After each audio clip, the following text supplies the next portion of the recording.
Estamos a viver tempos particulares, estamos a enfrentar esta guerra contra um vírus que nos está a isolar, a provocar medidas excepcionais de confinamento. E eu pergunto qual é o papel do humor em momentos como este que estamos a viver. Salva? Serve para esquecermos das dores, dos medos, que um dia vamos patinar, morrer? Repara, a gargalhada é contagiante, é como um vírus, não é? A gargalhada é como um vírus. Portanto, não há melhor forma de exercitar o músculo comunitário, coletivo, de perceber que não estamos só aqui nós sozinhos, mas estamos acompanhados de muita gente, do que com uma gargalhada. Se o humor é uma desacralização do horrível, não é?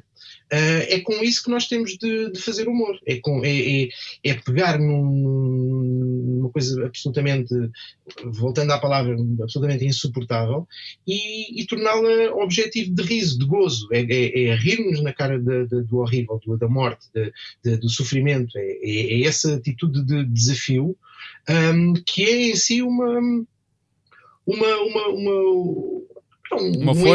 força, um poder, não é? Humano, é um superpoder, não é? Nós rimos na cara da morte e do sofrimento, é um superpoder. É uma coisa que nós podemos fazer. É uma sensação de imortalidade quase, não é? Em vida. Não é? Sim, é a imortalidade possível. A gargalhada é a imortalidade possível. A beleza das pequenas coisas, a beleza das pequenas coisas, que às vezes nem queres lembrar, que às vezes finges nem notar.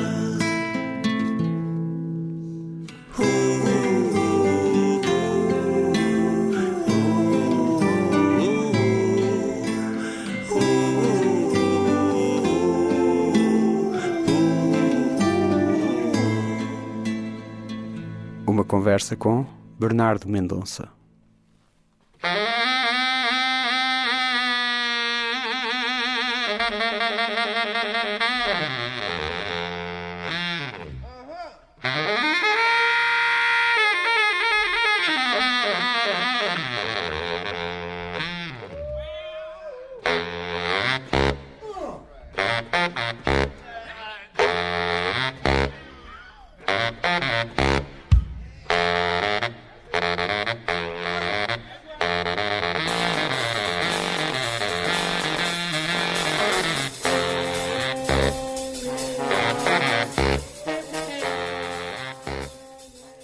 O meu convidado é um criativo multifacetado e uma das maiores referências na escrita para o humor em Portugal. Argumentista, dramaturgo, escritor, humorista, músico e realizador, o seu currículo tem o tamanho daqueles rolos de cozinha muito, muito grandes que, quando caem e são desenrolados pelo gato ou pelo cão, podem forrar todo o chão lá de casa.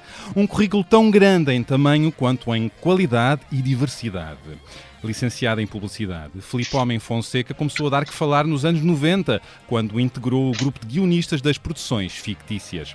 Autor e coautor de contos, séries de televisão, peças de teatro, rúbricas de rádio, documentários e filmes, tem a sua assinatura programas como Herman Enciclopédia, Contra-Informação, Major Alvega, Paraíso Filmes ou, mais recentemente, Os Donos Disto Tudo e A Patrulha da Noite. Maravilhosos. Destaque também para a sua participação na escrita da peça de teatro A Conversa da Treta, com José Pedro Gomes e António Feio, em filmes como Tiro e Queda e em séries como Bocage, Submersos, Aqui Tão Longe e 1986. Filipe Homem Fonseca é também autor de 2 livros de poesia, Conta-Gotas e enquanto espero que me arranjem o esquentador, penso em como será a vida depois do sol explodir, eu vou pedir-lhe que me leia um dos seus poemas. E assinou 3 romances. Ora, ouçam, se não pode juntar-te a eles, vence-os, há sempre tempo para mais nada e a Imortal da Graça, todos passados entre o bairro da Graça e Sapadores, zona onde vive e conhece bem, embora um deles vá até ao Sudeste Asiático. E numa outra vida, nesta mesma encarnação, Filipe foi também um dos elementos da banda Cebola Mole, onde aparecia com o alter ego Phil Stardust, junto de Eddie Stardust, alter ego rockstar para o humorista Eduardo Madeira. O que é natural em Filipe é a criação permanente, o desassossego, a vontade de fazer, de subverter, de questionar o mundo, o poder instituído e o estado das coisas, mesmo em tempos de confinamento. Por isso volta agora a dar que falar com a coautoria e co-realização de O Mundo Não Acaba Assim, a primeira série de ficção portuguesa a ser produzida integralmente a partir das inúmeras casas dos atores e restante equipa técnica. Um bom exemplo de como a dificuldade pode estimular o engenho e que não há limites para a criatividade. À parte dos limites habituais do orçamento e do tempo, como sabemos. Como ele próprio escreveu no Twitter, 5 amigos num grupo de WhatsApp durante a quarentena escrevem e convidam atores. Corta para um mês e pouco depois e estreiam na RTP1 com 600 mil espectadores. E tudo isto sem calças. Vou querer que ele me conte como esta aventura aconteceu em tão pouco tempo e os desafios técnicos que tiveram de enfrentar. Quero também saber dos próximos que ocupam a cabeça de Filipe, os próximos projetos, e de como ele vê o estado da cultura em Portugal em tempos de crise, em tempos de pandemia, visto que as salas de espetáculo permanecem fechadas e continuam a estudar-se as formas mais viáveis de poderem abrir a meio gás em junho ou em setembro. E como anda o humor dos portugueses e dos humoristas em tempos de isolamento e de guerra, esta guerra contra um vírus que não tem ainda fim à vista. É o humor que nos salva? É de Laveiras até à Graça, através de uma videochamada por Facebook, comigo no estúdio de gravação do Expresso e o Filipe na sua casa, com o aconselhado isolamento social, que arranca agora esta conversa. Olá, Filipe. Olá, Ora, viva. Obrigado pelo convite. Ora, esse é um prazer. Olha, comecemos então por esta série que acaba de estrear na RTP1, O Mundo Não Acaba Assim, que escreveste e realizaste com amigos, tudo feito integralmente nas respectivas casas. Como é que isto aconteceu? Sim. Foi mesmo numa conversa entre amigos por WhatsApp? Foi. Portanto, nós temos um grupo de WhatsApp já há muito tempo. O Artur Ribeiro, o Luís Filipe Borges, o Nuno Duarte, o Tiago Santos e eu, que é o grupo que nós usamos para combinar jantares. Nós já trabalhamos todos uns com os outros. Como é que se chama esse grupo? Agora chama-se O Mundo Não Acaba Assim. Nós, à medida que os projetos foram surgindo, fomos dando ao grupo. Mas posso dizer qual era o grupo, qual era o nome original do grupo. Quero saber. Era Writer's Bedroom. Uau! Sim, porque um de nós disse aquela velha piada do Get a Room, quando alguém elogiou alguém, e então ficou o Writer's Bedroom. Mas pronto, e era um grupo basicamente, apesar de já termos todos trabalhado uns com os outros, mas nunca tínhamos trabalhado todos ao mesmo tempo, assim, os 5. E quando o último jantar que houve já foi há algum tempo, e estávamos a programar agora quando de repente, não foi assim tão de repente, a coisa foi surgindo, foi uma vaga que foi surgindo, mas quando passámos todos a ter esta necessidade de confinamento, de repente o jantar foi adiado, sabe-se lá até quando. Mas o grupo do WhatsApp continuou e continuámos a falar, cada um pelas suas razões, mas com uma razão comum que foi a de fazer. O que é que se pode fazer agora que não se poderia fazer noutra altura? Ou seja, a lógica não foi, agora não dá para fazer, é o que é que se pode fazer agora que noutra altura não se poderia fazer. Não que não se pudesse, mas não fazia sentido se calhar estar a fazer. Como é que se pode tirar partido disto, não é? Sim, como é que se pode tirar partido? Ou seja, nós poderíamos, noutra circunstância qualquer, talvez ter gravado o que estamos a fazer também com as pessoas em casa. Mas isto é uma coisa que agora faz sentido porque não há outra maneira, digamos. Claro. Não há outra maneira, ou não havia outra maneira, não há outra maneira de fazer. E os espectadores reconhecem-se nisto, não é? Identificam-se.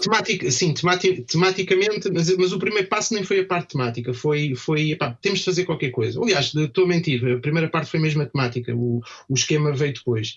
O tema isso surgiu logo de início, não foi o vírus em si, mas foi nós a reagir ao vírus. Como é que cada um de nós estava a reagir a esta nova realidade que se foi estabelecendo. E qual é o problema? É estares aí, de quarentena com o teu ex-namorado. Sentimos falta de tudo e de todos. Nós ficámos muito bem resolvidos. O mundo está uma grande merda. Eu não vou ver este filme, ouviste? Ligamos à família como nunca. Está quase na hora de... Dá-me só um minuto. Vamos lá criar uma série toda feita em casa. Dos atores, dos técnicos, dos realizadores. Sim, e fizemos uma coisa chamada Chamadas para a Quarentena. É uma página de Facebook, de Instagram, YouTube, e pronto, e começámos a contactar atores que muito generosamente cederam o seu talento, o seu tempo, a sua disponibilidade para embarcar nesta aventura connosco, e começámos a fazer esses vídeos só para o online. E a coisa muito rapidamente foi tomando proporções Nós não estávamos à espera, quer dizer, de dizer que não estávamos à espera é quase clichê, porque nós não estávamos à espera, não estávamos à espera de nada, nós só queríamos fazer. Percebe? Então, as chamadas para a quarentena deram um corpo a esta série, O Mundo Não Acaba Assim, mas como é que foi o processo criativo? Vocês davam um texto base e os atores improvisavam? Como era? Nós não damos texto base, damos guiões. Não quer dizer que não haja espaço, porque nós depois quando cada um de nós realiza a curta que escreveu. Ou seja, eu escrevo uma e depois realizo-a. E há sempre uma discussão com os atores e obviamente que o input é sempre bem-vindo e há casos muito felizes, aliás todos os casos em que houve improviso da parte dos atores foram casos muito felizes, mas partimos de uma base bastante rigorosa, de um texto bastante rigoroso, que depois obviamente dá asa a uma discussão dramatúrgica, como seria numa série perfeitamente normal, digamos assim, que não tivesse estas características, mas a zona de improviso existia, se calhar, não que tenha existido, mas havia a possibilidade de haver um improviso, havia mais essa margem quando estávamos a fazer para o online, porque não tínhamos constrições de tempo. A partir do momento em que estamos a fazer isto para a televisão, nós temos aqueles entre 25 a menos de 30 minutos para fazer. E tem que cumprir o tempo. Temos de cumprir o tempo, ou seja, uma curta que poderia ter 7 minutos no online, ou 9, ou 10, aqui não. Aqui tem mesmo de ter aquele tempo que depois permita ter a diversidade de uma linguagem televisiva em que saltemos de curta para curta com mais agilidade. Sim, esta é uma série gravada em casa dos atores, de cada um dos atores. Sim. Não sei se gravada com o telemóvel dos atores ou essa parte é falseada e é com câmaras. Não, nada é com câmaras, é tudo com telemóveis. Okay. Não é com os telemóveis dos próprios. Que são os chassos, são os telemóveis chassos e convinha que fosse um telemóvel melhor. Não, a questão nem tem tanto a ver com o facto de serem chassos ou não. Tem mais a ver com o facto, por exemplo, nós quando estávamos a fazer isto para o online, a captação, como era só para ver online, o lo-fi, a baixa resolução, não era um problema, apesar de já ser possível fazer coisas com bastante qualidade de captação, mas nunca tanto quanto aquilo que nós estamos agora a fazer para a RTP, porque a partir do momento em que é televisão, os requisitos técnicos são maiores. Claro. A questão aqui é que nós estávamos a fazer a captação diretamente da chamada online e não tem muita definição. Uma chamada de Skype, de Messenger, de seja o que for, não tem uma leitura não tem uma definição boa, nem o vídeo, nem o áudio. Nem o áudio, bem sei. Nem o áudio. Portanto, nós temos de fazer, nós aqui, a partir do momento em que isto passou a ser um produto televisivo, tivemos de arranjar aqui uma alternativa e mais uma vez o Artur Ribeiro, que é uma verdadeira máquina de vontade e leva tudo à frente. O Artur bolou aqui um esquema em que nós estamos de facto a acompanhar os atores através de chamadas Skype e tudo o que vemos é através dos telemóveis deles, não é? Da chamada Skype, mas depois a captação é feita por um outro telemóvel que é levado até aos atores por técnicos devidamente protegidos, com todas as necessidades e exigências do distanciamento social e devidamente máscaras, tudo o que tem de acontecer. E esses telemóveis é que estão a fazer a captação da imagem para o próprio telemóvel, portanto temos captações de 4K, de ótima imagem e ótimo som. Verdade, por isso é que eu perguntei se estavam a falsear e era captado com câmaras mesmo de filmar. Sim, são telemóveis, mas com câmaras boas, sim. Exato. Concordas com o comediante britânico Ricky Gervais, que chegou a dizer: se podes ou consegues rir diante da adversidade, és à prova de balas? Sim, é uma boa maneira de pôr a questão. Eu acho que o rir e fazer comédia em momentos destes é uma forma de resistência, é em si uma prova de vida. Acho que não há outra maneira de encarar a adversidade. Uma pessoa quando cai tenta levantar-se, não é? Não é minimamente lógico, nem lógico do ponto de vista racional, ou mesmo do ponto de vista emocional, que tu estando em baixo faças por estar mais em baixo. Reza o instinto de sobrevivência, o próprio do instinto de sobrevivência, que ao cair nos levantemos. E não conheço melhor propulsão, melhor impulso para te voltares a pôr de pé do que a gargalhada. Porque há muitas vezes aquela lógica de que rir de um assunto sério é desvalorizá-lo. Acho que há muita tendência para confundir o não tratar com o devido respeito um assunto sério com o tirar-lhe o peso que permite que nós lidemos com ele. E a gargalhada o que faz é isso, é tirar um peso que a situação tem, para que possamos exatamente lidar com a seriedade que o assunto e que o momento exige. Bom, estás a falar de como encaras o humor. Qual é o tipo de humor que mais te interessa e estimula? Mas enquanto quem o faz ou enquanto o consome? É que são coisas mais ou menos diferentes. Não sei, enquanto consumidor e produtor também do humor. Enquanto consumidor, gosto muito de registros. Vou dar exemplos que mais facilmente posso passar a referência dando exemplos específicos. Gosto muito de coisas na onda do League of Gentlemen. Gosto muito daquele humor que toca o terror, digamos, porque são géneros negro. ou abordagens. Não é humor negro, atenção, é outra coisa, não é humor negro. É quando tu tens situações típicas de. Eu não considero o humor um género, nem considero o terror um género, são abordagens. Porque tu podes fazer humor no género drama, podes fazer humor no género ficção científica, podes fazer humor no género western, muitas coisas. E o terror, o mesmo. São géneros que estão muito juntos, é quase como se o humor está nas 11h59 e o terror está na meia-noite e 1. Estão separados ali por 2 minutos, porque são abordagens à narrativa que têm uma validação imediata e epidérmica que não dá para falsear, ou seja, tu ou sentes medo ou não sentes, ou te ris ou não te ris, ou te assustas ou não te assustas, ou tens uma gargalhada ou não tens uma gargalhada. São coisas muito semelhantes. Filipe, tu estás há 20 anos a escrever para o humor, há mais de 20 anos, não é? Sim. Eu pergunto-te, na tua opinião, para que é que serve o humor? Para fazer rir ou deve também servir para fazer pensar? Eu acho que primeiro tem de fazer rir, senão não é humor, não é? O fazer pensar...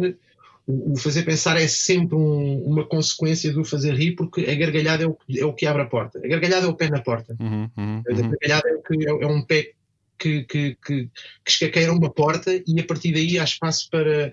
Lá está, tirando o peso que às vezes nos tolda o raciocínio, a partir do momento em que esse peso é libertado pela gargalhada, então sim, é-nos permitido pensar com lucidez. A gargalhada enquanto caminho para uma lucidez necessária para ver as coisas como elas têm de ser vistas. Que não é a mesma coisa que dizer as coisas como elas são. Ok. Queres explicar melhor, então? É um bocado isso. Às vezes as coisas têm de ser... o ponto de vista, é o ponto de vista de quem produz, não é? Mais que o ponto de vista de quem produz, há muito, não sei se a frase é do Oscar Wilde, não sei de quem é a frase, mas é uma frase que é qualquer coisa como: a arte tem de incomodar os tranquilos e tranquilizar os inquietos. E o humor tem um bocado, como arte que na minha opinião o humor na minha opinião, e acho que posso afirmá-lo, não é? que é uma forma de arte, acho que tem também esse condão. Mas como é que gostas de usar o humor? Tu, enquanto criativo? Depende dos projetos. Acho que eu não tenho... Mas o que é que dá mais gozo? Não sei. Falamos, obviamente, fazer rir é a base. Sim. Mas o que é que te interessa também fazer com o humor? A minha preocupação, e que é transversal a qualquer uma das muitas coisas que eu possa fazer, seja como romancista, seja como argumentista, seja como músico, seja como for, a minha principal intenção é contar uma história. Portanto, também no humor, o que me interessa mais fazer é a parte de contar uma história. Claro.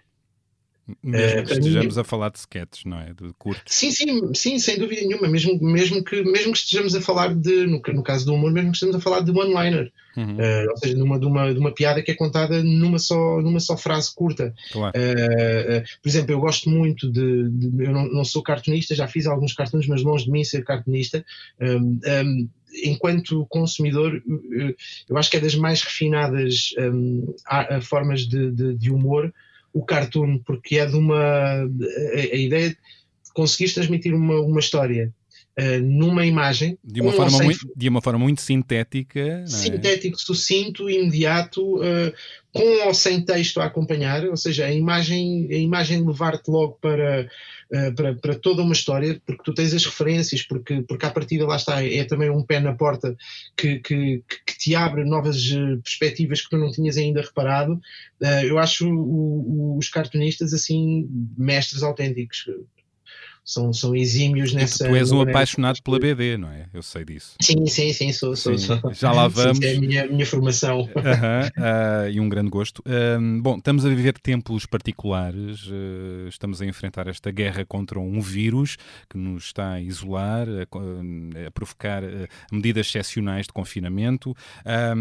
E eu pergunto qual é o papel do humor em momentos como este que estamos a viver. Salva? Serve para esquecermos das dores, dos medos, que um dia vamos patinar, morrer? Sim, acho que tem um bocado a ver com aquilo que estávamos a falar há pouco, que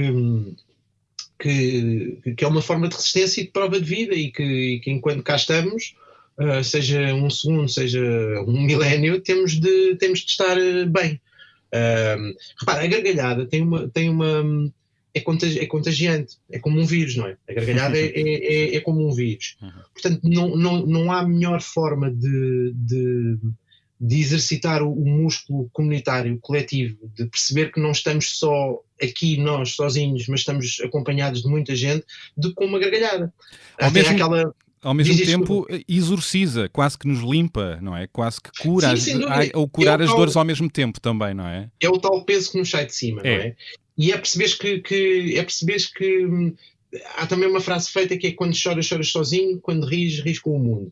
Claro. E é possível que estejamos todos a rir de uma coisa má, no sentido em que bora lá enfrentar isto. Não é rir do tipo... Não é esquecer que a coisa existe, não é descartar a responsabilidade que temos para com nós próprios e para com os outros. Antes, pelo contrário, é um exercício de comunidade, de apercebermos que está ali alguém a ouvir a nossa história, a contar-nos uma história e a contarmos todos coletivamente uma história. E que a ideia é estarmos todos bem dispostos, senão também não vale a pena. Pois é.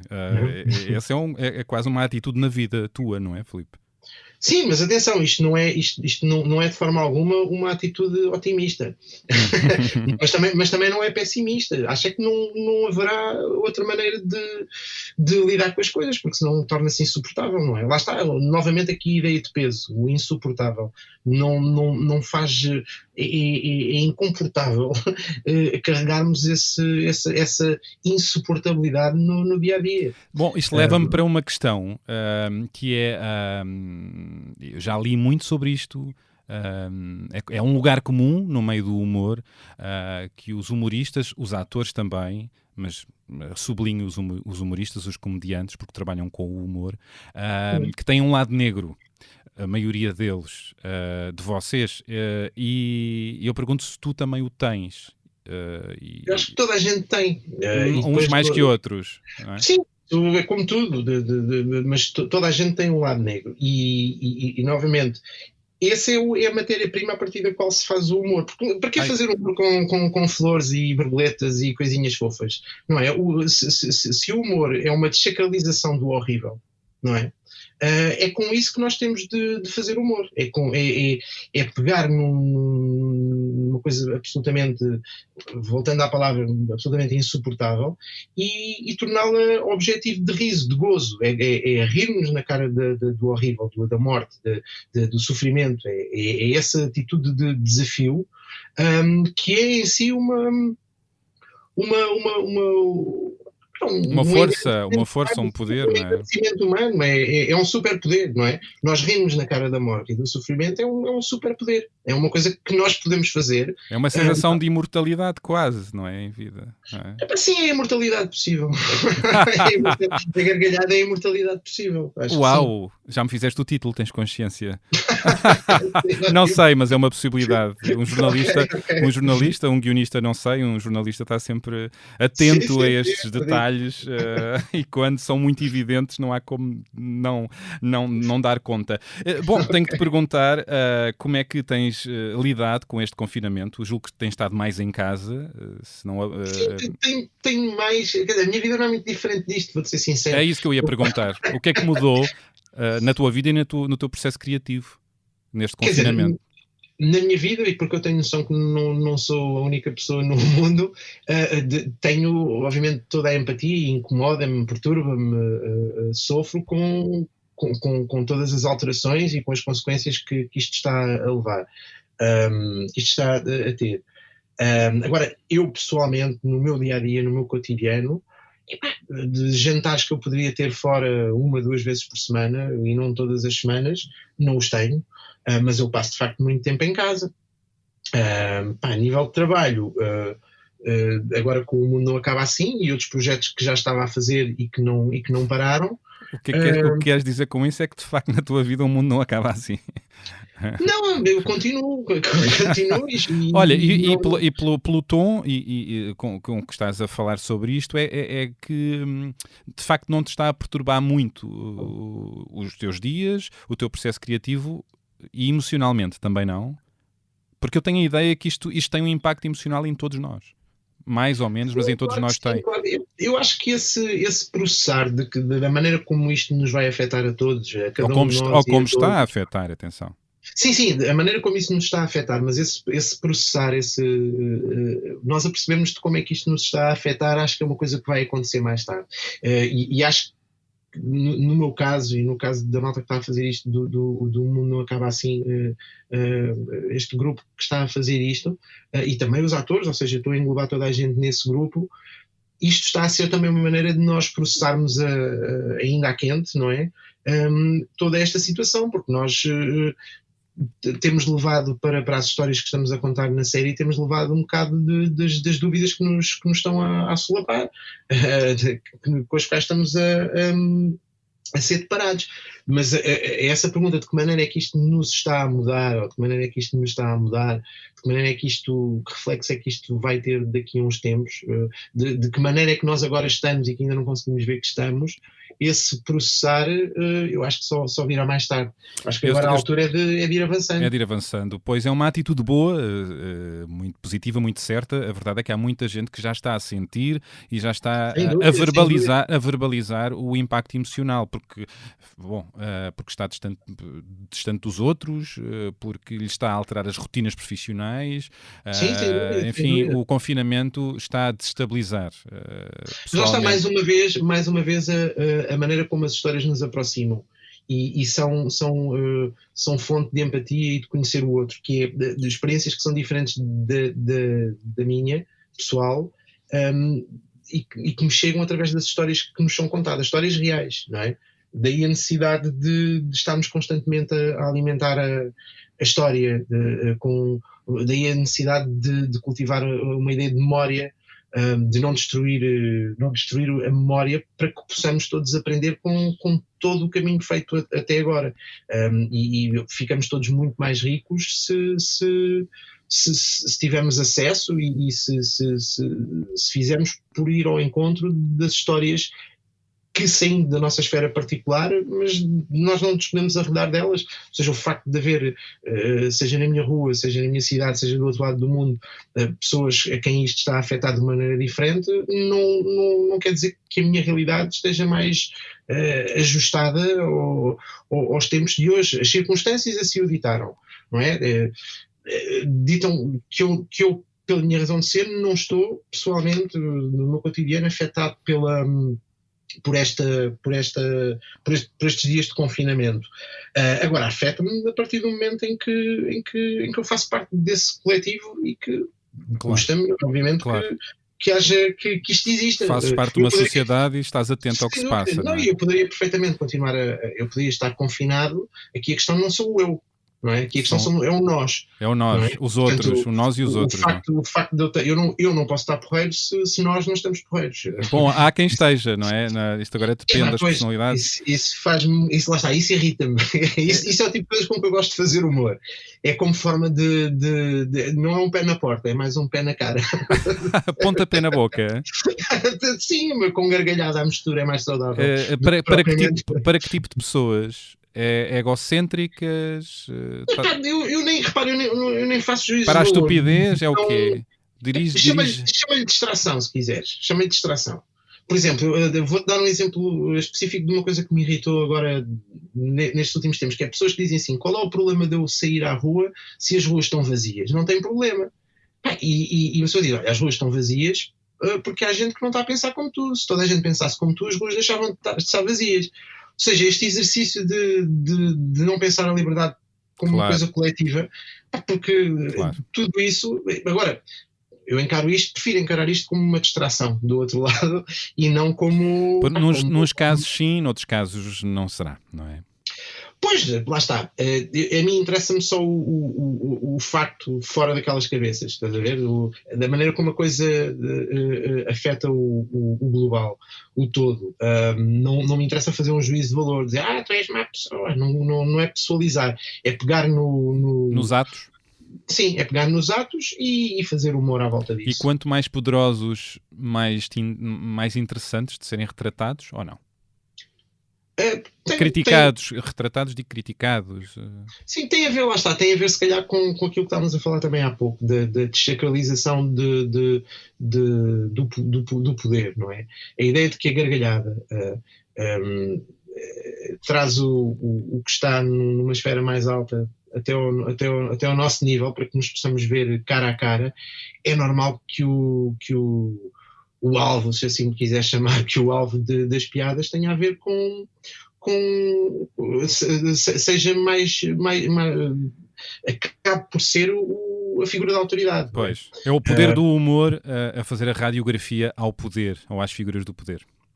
Sim. A olhar sim. com a lupa do humor para essas figuras. Sim, olhar, e é mesmo um puxar de anda cá, não é? Anda cá abaixo. Pela orelha. Ou anda cá abaixo ou anda cá à minha frente. Quer dizer, em que nível é que a coisa está? Quer dizer, na parte da autoridade, se há alguém que tem autoridade sobre ti, é que há aqui duas coisas diferentes. Olha, falando da BB, não foi certamente o Batman que disse isto a primeira vez, mas eu li isto num livro do Batman. Acho que escrito, não sei que escritor é que teria escrito esse livro do Batman, mas era a lógica de que lei e justiça nem sempre são a mesma coisa. Lei e justiça não são a mesma coisa. Portanto, se de repente existe uma lei que se verifica injusta, há que desacralizá-la através da gargalhada, não é? A gargalhada também é um ato de desobediência perante o sagrado, um ato mais saudável. Claro, livre, portanto, daí livre. É a questão da liberdade, sim. Bom, estávamos a falar dos impactos. Como é que comentas o estado atual da cultura, com as salas de espetáculos fechadas, festivais cancelados e a longa agonia dos profissionais das artes, muitos deles que ficaram de uma forma súbita e imprevista, sem qualquer rendimento, muitos deles também sem acesso a qualquer subsídio, pelo seu estatuto intermitente e irregular. Como é que comentas isto? Sim, é obviamente um problema da cultura, mas acho que faz mais sentido referi-lo como um problema do trabalho. Trabalho. Uma questão do trabalho. Eu estava a falar dos profissionais mais ligados à tua área. Sim. Não, eu percebo e obviamente que a área é a área da cultura, do entretenimento, do espetáculo, tudo isso. Mas é uma questão que deveria ser não só, mas também, ou principalmente, tratada pelo Ministério, não da Cultura. Quer dizer, ou seja, isto é uma questão de trabalho. E há muito tempo e agora numa situação de crise, é muito mais, uma crise como esta é muito mais notório, mas a questão dos recibos verdes, ou seja, já vamos agora à especificidade mesmo desta situação, mas a questão dos recibos verdes é obviamente uma coisa que não faz sentido. A maneira como tudo se processa, os pagamentos que têm de ser feitos, quando nós podemos estar, hoje recebemos, ou há um mês em que recebemos dinheiro, mas depois pode estar não sei quantos meses em que não se recebe. Ou seja, há toda aqui uma lógica de que era preciso repensar os recibos verdes. Falando desta situação em particular... Pois, porque, deixa-me só fazer uma nota, portanto, já há profissionais a recibo verde que estão a receber uma determinada quantia por cessação total da atividade, mas muitos profissionais das artes não estão precisamente pelo perfil de trabalho intermitente. Porque essa questão da cessação total, quer dizer, não é? Então, estamos a falar do quê? É que de repente uma pessoa porque não se vai ganhar 50 euros... Não se enquadram aqui e então não recebem nada. 50 euros não recebes nada, sabes? Não é uma lógica completamente... É de quem não ter noção da realidade em que os profissionais destas áreas estão a viver. Não estão a receber muitos subsídio nenhum e estão sem horizonte, não é? Com as salas de espetáculo fechadas... Sim, e era aí que eu agora queria chegar, que é mesmo dentro dos profissionais destas áreas, tu tens várias camadas. Verdade. Por exemplo, eu enquanto argumentista ainda me é permitido trabalhar porque estou a escrever para pessoas que conseguem fazer esse trabalho em casa. Agora vamos pensar em malta que lida com o tato, com a proximidade, malta de maquiadores, caracterizadores, malta que está em teatros a fazer luz, a fazer som, percebes? Ou seja, mesmo dentro deste... mesmo bailarinos, quer dizer... Não... Sem dúvida, tudo o que é malta dos espetáculos presenciais, são aqueles que estão, ou seja, eu não estou a desvalorizar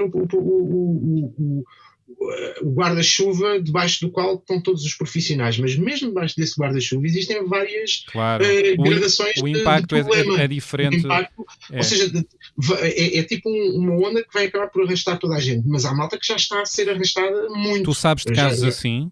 Conheces casos assim à tua volta? Conheço, obviamente, sim. De profissionais de profissionais destas áreas. Que tipo de atividade é que então, a malta é exatamente a rollies, por exemplo, de bandas que andam na estrada, de espetáculos. Qual é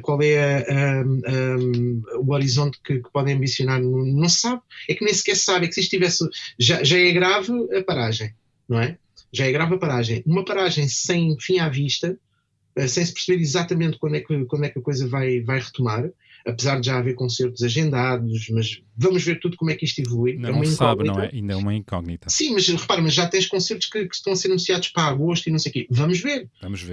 Espero que sim, temo que não. Pode tudo arrepiar caminho, não é? Como sabemos. Pode. Portanto, não é famoso, sim. Dei agora o exemplo dos rollies porque é um que mais facilmente, ou que mais me chegou, é a malta que está em muitos maus lençóis, sem dúvida.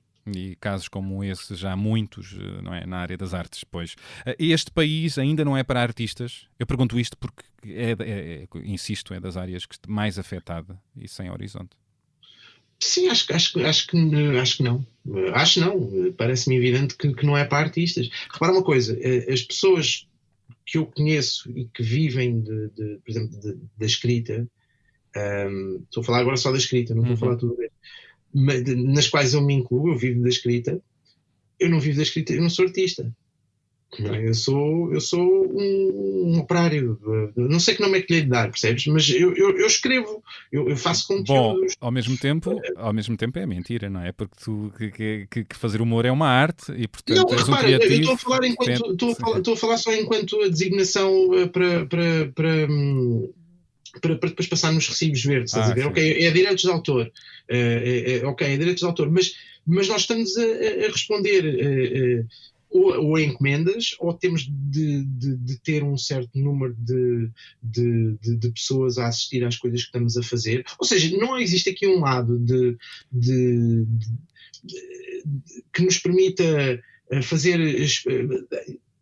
há experiências que podem ser feitas nestes moldes e continuar a ganhar dinheiro com isso. Mas estamos muito mais confinados. Olha, por exemplo, há bocado estava-te a dizer que o facto de estarmos a fazer isto para a RTP, e repara, uma constrição não temática, mas uma constrição de tempo, nós não podemos estar a fazer filmes tão grandes como estávamos a fazer para a net, porque temos essa constrição. Ou seja, já é outra abordagem. As coisas onde eu faço 100% ou 110% aquilo que me apetece sem estar preocupado se estou a alienar o público, não quer dizer, lá está, que também não tenho essa atitude nas coisas que faço e que me dão dinheiro. Mas aquelas onde eu não tenho mesmo preocupação rigorosamente nenhuma para além do... Onde podes ser livre na tua criatividade. São sítios em que eu não ganho rigorosamente dinheiro nenhum. Pois. Tipo os meus romances, estás a ver? Porque aí, percebes? Há uma abordagem aqui diferente. É nesse sentido que eu digo que eu não sou artista, não é? E a malta que vive do que escreve, e novamente estou a falar e repara, isto é uma visão pessoal. Há muita gente que pode fazer exatamente o mesmo tipo de coisa que eu faço, de viver da escrita, e que considero. Eu não considero artista. Eu trabalho com palavras, eu quero contar histórias.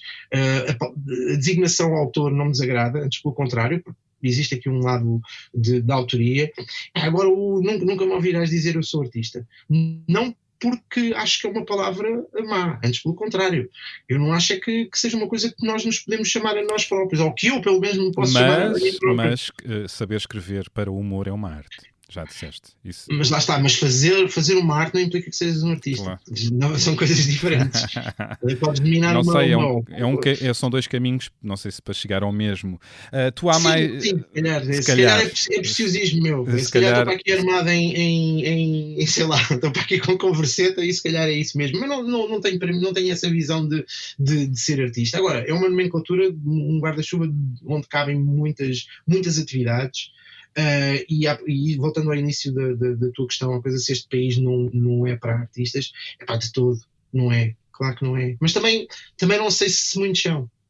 Não sei. Eu não tenho bem conhecimento de como é que as coisas funcionam lá fora, como se costuma dizer. Sei que mesmo dentro do âmbito, falando daquilo que eu estava a falar, de profissionais do argumento, de fazer conteúdos, as realidades são outras, os orçamentos com que se trabalha são outros, já nem falta depois do income, daquilo que se recebe pela atividade praticada, mas mesmo do orçamento que existe para fazer uma série, para fazer um filme. Estamos a falar de orçamentos completamente diferentes dos nossos. Portanto, imagino que as realidades lá sejam mais agradáveis. Agora o mundo já não é o que era, o mundo é isto que estamos a viver agora. Portanto, agora de facto os artistas estão em muito maus lençóis. Pois. Sem dúvida absolutamente nenhuma. Se já estavam, estão muito piores. São vidas que estão muito precárias. Tu, como eu disse, há mais de 20 anos que ganhas a vida a escrever, para o humor principalmente. Tudo começou nas produções fictícias, contigo, Filipe? Começou um bocadinho antes. Então. E a propósito de um projeto que acabou por não ir para a frente, que era um projeto que eu estava a desenvolver para a RTP, esse projeto é que depois acabou por me levar para as produções fictícias e arrancar com a Herman Enciclopédia em 97. Portanto, tu bateste à porta da RTP com um projeto? Não, fui convidado por um... Eu tinha um professor, eu fiz o IAD, e tinha um professor que estava na altura, professor de Sociologia, que era o Carlos Fogaça, que estava na altura a fazer um projeto com um produtor que era o Zé Cruz e precisavam de um episódio piloto. E, humor? Estamos a falar de humor? Sim, de humor. Era uma sitcom. E tu já tinhas a ideia que podias ganhar dinheiro a escrever para humor? Eu, nessa idade, eu tinha 20 anos, 21 anos, eu não tinha ideia de nada, a não ser de me divertir. Mas pelo menos tinhas essa vontade, não é? Eu sempre escrevi, desde muito puto que sempre escrevi. Eu tenho ainda guardados. Lembras-te daqueles livros que eram as Aventuras Fantásticas, que tu é que escolhias eu tenho livros desses, pelo menos um, não digo livros, mas um acabado tenho, mais pequeno do que eram esses do Steve Jackson e do Ian Livingstone, mas tenho um escrito, devia ter uns 8 anos. Uau. Escrevi um livro desses com múltipla múltipla narrativa, dependendo das opções. Sei. Portanto, eu sempre tive essa pulsão e depois também tinha a parte de... Eu desenhava muito quando era puto e também fazia muitas bandas desenhadas com histórias que também imaginava. Portanto, acho que isso sempre tive essa pulsão de contar histórias, porque também era um ávido leitor e sempre consumi muita televisão, sempre consumi muito cinema, sempre consumi muita literatura, muita banda desenhada, muito tudo. Portanto, é aquela coisa que costuma dizer de um desastre à espera de acontecer. Quando estou no IAD eu era daqueles gajos insuportáveis, que estava atrasado às aulas, que tinha sempre umas respostas tortas quando algum professor também era mais indelicado para comigo, mas respostas tortas que faziam as pessoas rir. Mas não tenho nada aquela lógica. Já na altura percebias o poder disso, não é? Da gargalhada. Sim, mas não o fazia como exercício de poder. Também não o fazia, que é uma coisa que eu ouço muita malta, muito humorista dizer, que era uma maneira que se tinham de se defender. Porque eram vítimas de bullying. Eu nunca fui vítima de bullying, nunca. Mas usavas como arma, acabaste de dizer, não é? Para sim, mas não conscientemente, claro. Percebes? Era uma coisa que me saía e fazia-o com o mesmo carinho com que fazia aos meus amigos, ou seja, não era os embanhar de uma espada. Com o mesmo carinho, gosto disso. Com o mesmo carinho, sim. Mas pronto, só para resumir, então fiz esse projeto. Na altura o Carlos Fogaça estava prestes a fazer das produções fictícias uma empresa com o Nuno Artur Silva, e eu fui a uma conferência que o Nuno Artur Silva fez no Bar das Imagens, ali ao pé do Castelo, em que ele estava a fazer uma conferência também humorística com desenhos da Cristina Sampaio. E eu, com o meu lado insuportável, interrompi aquilo 300 vezes, fui super desagradável, mas pus toda a gente a rir. E eu não achei piada àquele puto de 20 anos que foi ali basicamente desestabilizar aquilo tudo, e acabei por começar a ir às reuniões de preparação da Herman Enciclopédia, e comecei a aceitar projetos. Estamos a falar do início dos inícios das produções fictícias, não é? Sim, 97, sim. Uau. Tinha 21 anos. Era o chamado, éramos tão novos. Então, tu estreias-te nas produções fictícias a escrever para o Herman, então logo. Ou seja, já tinha escrito, mas a ir para o ar, coisa exibida, a ser um projeto exibido, sim, com a Herman Enciclopédia. E lembras-te dos primeiros sketches que escreveste? Ou sim, personagens? Eu lembro-me. Quais eram os personagens? Há muitos Mel e Mike, escrevi muito Mel e Mike. Algum bordão que tenha ficado na altura que tivesse saído da tua lavra? Repara, o Fantástico Mike, Fantástico Melga, que era uma coisa que toda a gente dizia, não foi uma coisa que surgiu, acho que do Herman, foi o Herman, porque havia muito, era uma paródia também àquelas coisas de televendas que passavam às tantas da noite. Fantástico. Portanto, não fui eu o criador, mas era uma coisa que já existia para aí 1 ou 2 sketches do Mikey Melga antes de eu começar a escrever, portanto já tinha esse bordão criado. Mas aquilo, sabes que eu não consigo dizer, agora ainda por cima com esta distância, quem é que criou. Sei que sketches é que eu escrevi, sei que sketches é que outras pessoas escreveram, sei que bordões que eu sei quem é que os disse a primeira vez, mas é muito difícil numa lógica em que reclamares a autoria. Nem tenho sequer essa não lhe quero chamar necessidade, mas essa presunção. Essa presunção, porque todos nós escrevemos Diácono Remédios, todos nós escrevemos Mikes e Melgas, todos nós escrevemos Laurodérmios. Era sempre uma criação coletiva, na maior parte dos casos, não é? Sim, mesmo depois cada um de nós, mesmo depois que cada um de nós se apropriasse à sua maneira. Por exemplo, eu sei que dizer que a maior parte dos Laurodérmios acho que foi o Marco que fez. Portanto, eu sei que muitos dos Laurodérmios que são hoje celebrados eram do Marco. Uau. Eu também escrevi alguns Laurodérmios com o Marco. E sei que eu escrevi muitos Mike e Melgas, mas sei que o Marco também escreveu Mike e Melga. Eu escrevi alguns, porque repara, por exemplo, o Diácono Remédios era uma coisa que não era vamos escrever um Diácono Remédios. Em sequência ou em consequência do sketch que nós estávamos a escrever, que não tinha nada a ver com ele, mas de repente fazia sentido que ele aparecesse a interromper. Percebes? Por isso eu não consigo a esta distância dizer olha, um bordão que eu sei quem é que inventou, que foi o Eduardo Madeira e o Henrique Cardoso Dias. Onde é que tu estavas no 25 de Abril? Foram eles, que era uma coisa que o Batista Bastos terá dito se não assim, de uma maneira muito semelhante, e foram eles que de repente aliás, eles entram nas produções com esse sketch. É o Maravilha. sketch que eles na segunda temporada da Herman Enciclopédia aparecem, já não lembro exatamente como é que lá aparecem, mas o sketch que lhes abriu a porta, digamos assim, foi esse. Eduardo, esse é um bordão que eu sei. Eduardo Madeira, teu grande companheiro no humor e de estrada, não é? Sim, meu irmão, Teu sim, irmão, sem dúvida. com sem quem dúvida. criaste o Cebola Mole, não é? Sim. Longas noites a escrever Conversa da Treta, na altura em que estávamos a fazer Conversa da Treta para a rádio, que escrevemos, sei lá, 600, 700 textos de Conversa da Treta para a rádio, e fazíamos noitadas a escrever Conversa da Treta, e coisas que eram demasiado loucas para a Conversa da Treta, de que não encaixavam naquilo que nós estávamos a fazer na Conversa da Treta, e produto também já de uma insanidade consequente de muitas horas, que nós era de manhã à noite a escrever vários projetos, e depois acabámos, a treta era o que reservávamos para depois do jantar, por razões óbvias. Já com algum álcool à mistura, isso. Com o álcool e com aquele nível de falta de... Não é falta de lucidez, porque o foco está lá, mas sim a falta de filtro, que era necessário para encarnarmos aquelas duas personagens do Zé Pedro Gomes e do António Freire, percebes? Já tínhamos de ter esse desvario. E os Cebola Mole surgiram nessa onda? Nesse andamento. Sim, nesse andamento, que eram já coisas em que nós já estávamos, o desvario já estava para lá de Bagdá, e nós tínhamos a viola ao lado e começámos aquelas músicas começaram a aparecer, e de repente os Cebola Mole aconteceram.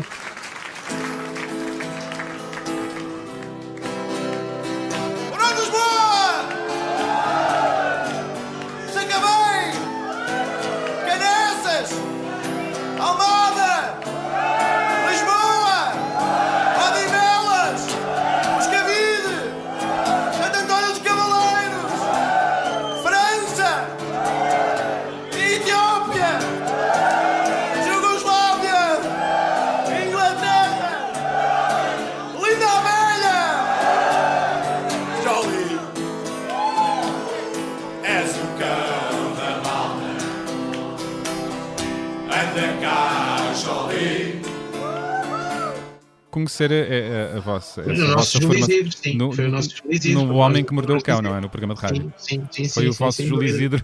Completamente.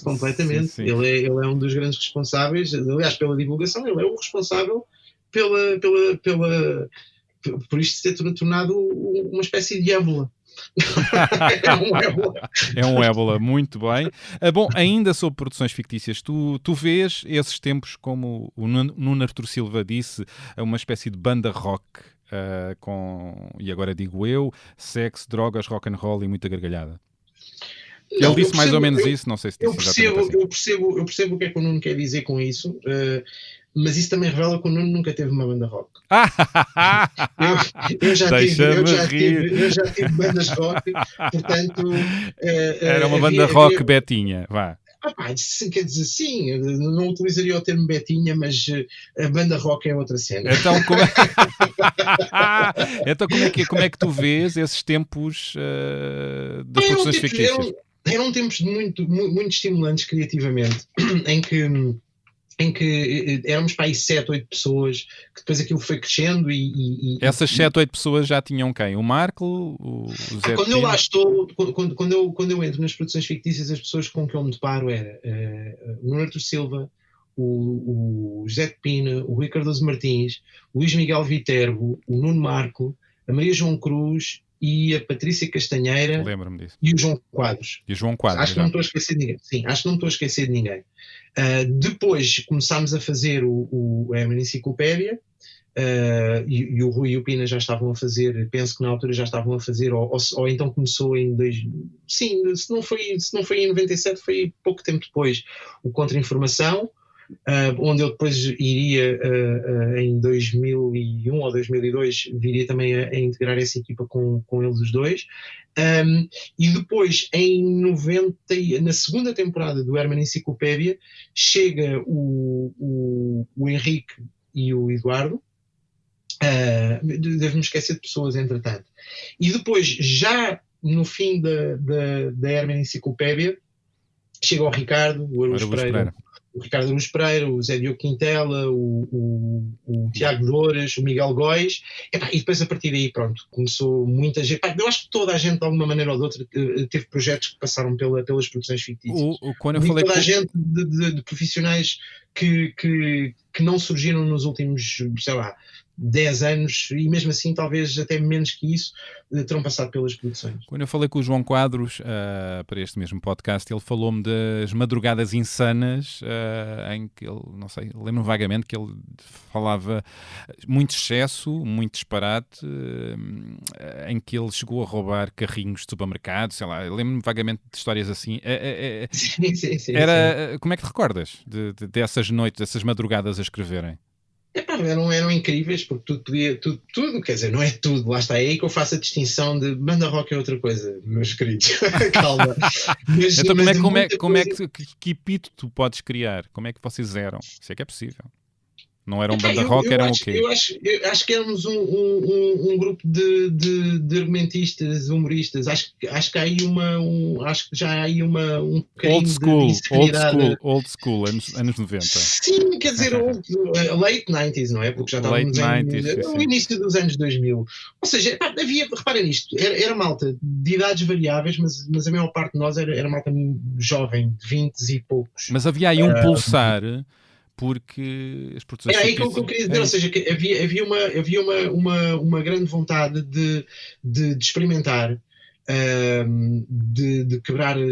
isto é tudo clichês o que eu vou dizer, mas estávamos todos em permanente competição e colaboração uns com os outros e com nós próprios, ou seja, havia uma constante vontade de fazer rir as pessoas com quem estávamos a trabalhar. E havia competição também pela popularidade, pelo quem fez melhor, o lado negro disso.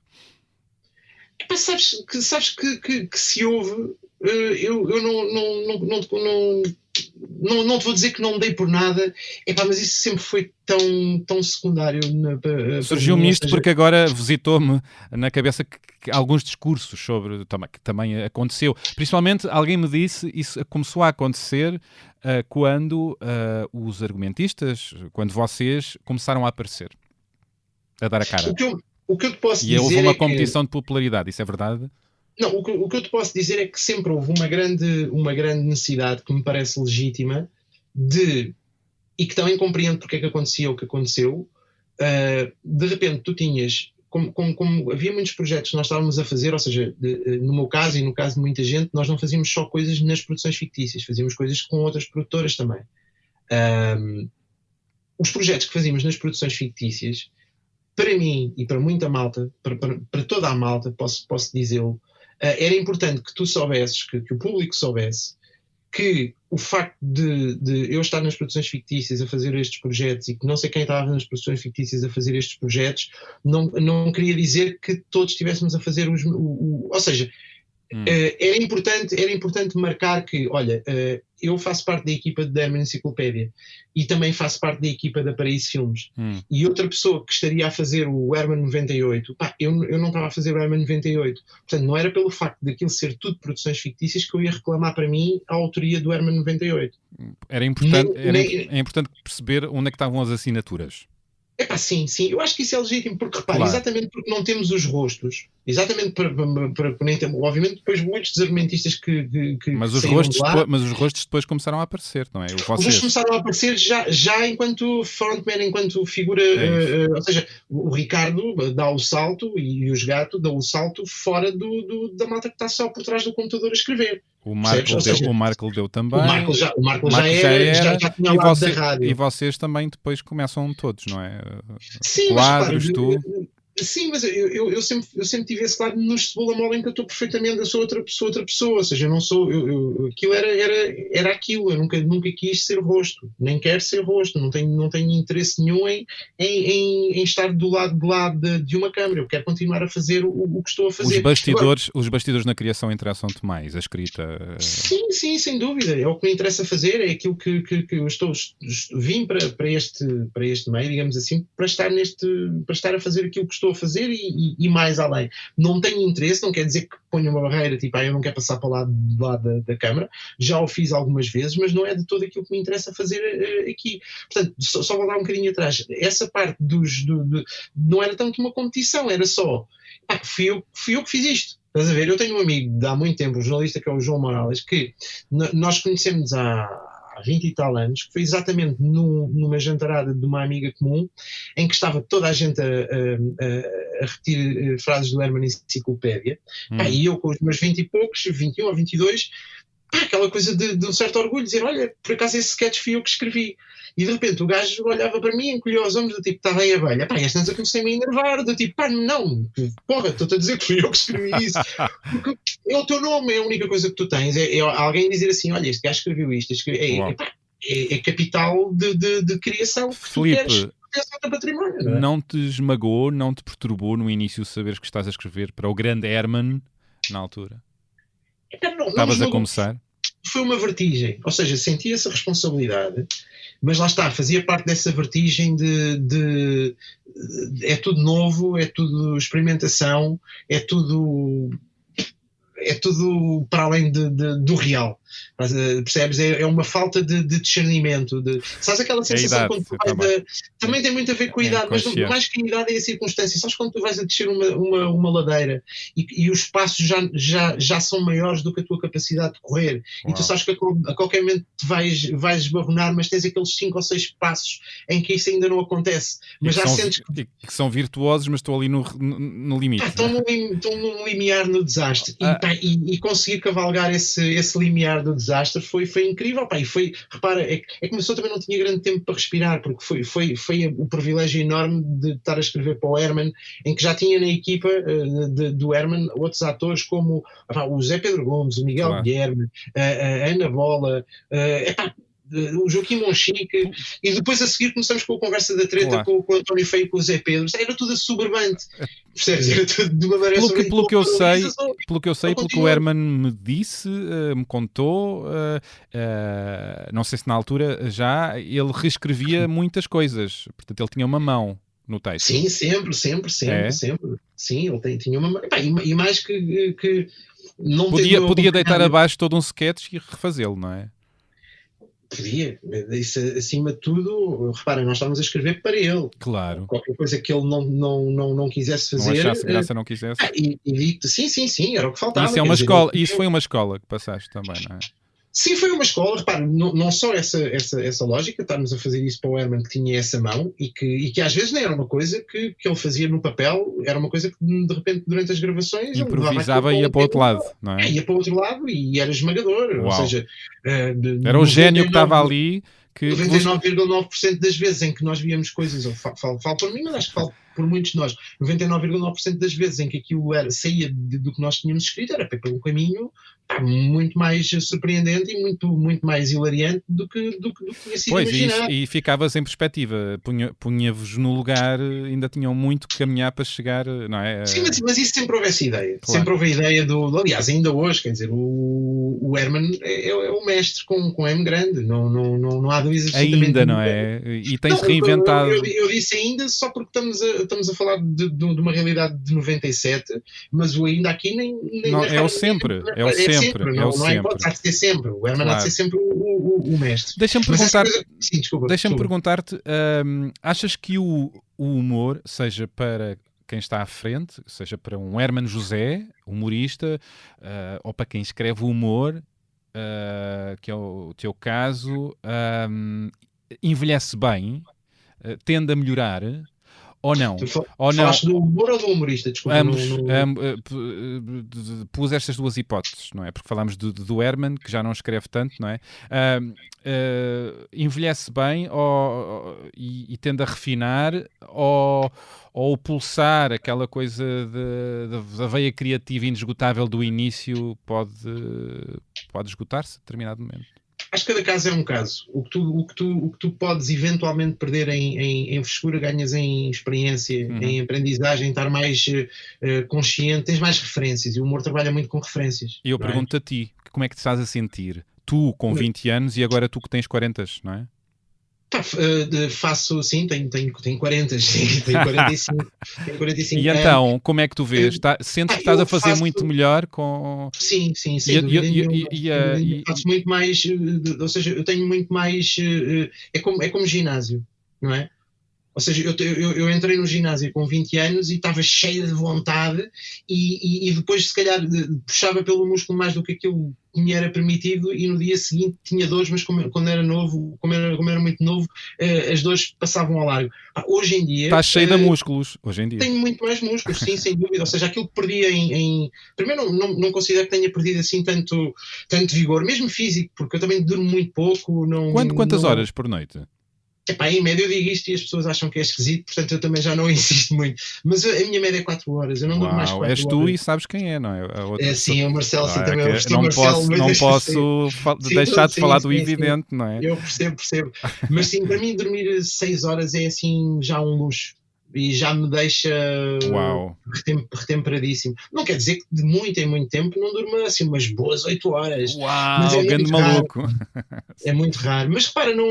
É isso que te permite também estar em muitos andamentos, a fazer muita coisa ao mesmo tempo? Muitos projetos ao mesmo tempo? Sim, que terá também a ver com o tempo. Mas acima de tudo... uma das razões que me faz, não será isso que me tira o sono, mas que se calhar ajuda, que há tanta coisa para ler, tantos filmes para ver, tanta coisa para absorver, não é?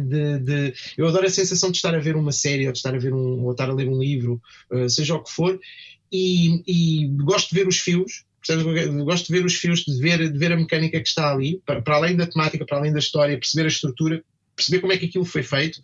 Agora, aquilo que me encanta, e é isso que eu quero muito ter enquanto consumidor, enquanto leitor, enquanto espectador, e aquilo que eu também, que me faz querer continuar a fazer cada vez melhor, é ter a sensação de abrir um livro, às vezes uma série, e perguntares como é que isto se fez, como é que este tipo fez isso.